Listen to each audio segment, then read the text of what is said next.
دلکش مارکیٹ سے باہر آئی، اپنی کار میں بیٹھنے لگی۔ محراب پاس آیا، بڑے بال، خوبصورت مونچھیں، چھوٹی سی داڑھی، مسکراتا ہوا دلکش کی جانب دیکھنے لگا۔ اب تو آپ کو پھول دے سکتا ہوں نا؟ محراب آہستہ سے بولا۔ بھگوان سے ڈرے مسٹر، کیا ہو گیا ہے آپ کو؟ محراب دلکش کی جانب دیکھنے لگا۔ آپ مسلمان نہیں ہیں کیا؟ دلکش آہستہ سے بولی۔ نہیں، میں ہندو ہوں، انڈیا سے۔ محراب اداس سا ہو گیا۔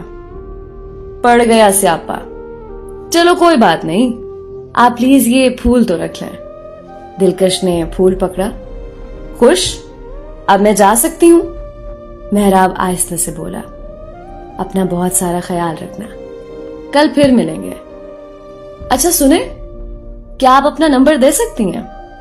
دلکش کار میں بیٹھی۔ پاگل انسان، پتہ نہیں کہاں سے پیچھے پڑ گیا۔ محراب اپنے ہوٹل گیا۔